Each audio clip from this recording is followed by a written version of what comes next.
She came back one day from a long while of rock-picking under the gnarly trees.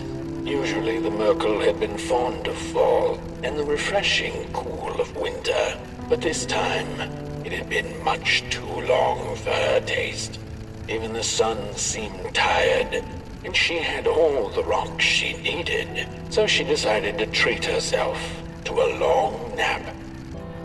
The Merkel dreamt many dreams of the mysterious moon and the critters living within its craters, and of the ocean and its deep secrets known only to the sea creatures and the corals, and of the twinkling stars that had so much to tell, but they were too far away to be heard.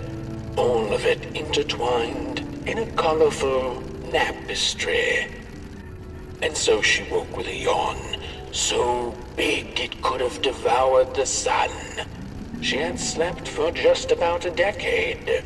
A decent nap by Merkel standards. She smacked her dry lips, looking forward to what the new dawn had to offer as she left her lair and went out into the cool night. "Wait a minute," she exclaimed. "Night? Where was the sun? Where its warm rays should have been there was only the vast night sky, not a star on its face." "Well," the Merkel mumbled softly to herself, "winter was late, so now the sun must be late too." Proud over her sound logic, she went back to her lair to take a complimentary nap. The Merkel had taken a nap that had lasted 2 decades. Now that counts as oversleeping even by Merkel standards. She had awoken anxiously this time, feeling misplaced and confused. The confusion grew further into panic when she was greeted not by the sun's life-giving caress, but once again by the silently mocking night sky. There was one star out that night, and it glowed a cold red. "Who took the sun away?" the Merkel asked it. But it was too distant, so she could not hear its reply if it had one. The Merkel had never felt so empty and alone. Lost in quiet despair, she managed to open up to the winds and followed their gentle push south down the midnight walk and to the darklands. Along the walk, she met the old soul fisher with whom she'd shared many a teacup in her days. "Is that the Merkel I see? Another decade, another teacup, eh?" He chuckled, but the Merkel sure wasn't in the mood to discuss teacups. "Who took the sun away, soul fisher? Surely it wasn't caught by your hook?" After pondering for a good minute, the soul fisher answered, "Well, there have been whispers among the fish and corals about a loathsome, hungry Mulgrim roaming the swamps. Perhaps it knows." By the time the soul fisher looked up from under his big hat, the Merkel had already continued down the road. After a long while of following oversized snail-like tracks in the mud, trudging deeper and deeper into the mushroom-ridden swamps, the Merkel heard a harrowing howl. Up on a hill stood a looming figure, dark and still in the quiet of the night. Lo and behold, the Mulgrim, she thought to herself in slack-jawed awe. She greeted the creature with a quivering voice and, unable to restrain herself, asked, "Do you know who took the sun away?" Talking to monsters had never been any Merkel's forte, but this meeting proved spectacularly disastrous. Barely escaping the gnashing teeth of the Mulgrim, she managed to escape by jumping into a lake, following its stream away from the swamps. Although the Mulgrim was far behind her, she could still hear its melancholy howl. "Mad with grief," she mumbled, "as I will be unless I find the sun again." Tired from running, she searched for shelter and found a dark, dank cave. Cozy, even by Merkel's standards. The wind blew cold in the cave, its whispers strangely soothing to the Merkel. As it turned out, the whispering belonged to a pack of starving crawlers who had begun circling her, their language known only to the dark itself. "What are you searching for, little limb tree?" they sounded in guttural unison. "These are dark days, and your kind does not belong anymore." The Merkel gathered her courage. "I am looking for the sun. I know you crawlers eat fire for dinner. Did you eat it?" They sniffed her lantern hungrily, and instinctively, she offered its flame to them. The crawlers cackled like mad chickens. "Keep your fire, Clayling. Take it to the dark itself. Mayhaps there you shall find answers." Before the poor little Merkel could shriek, the crawlers had gone with the wind.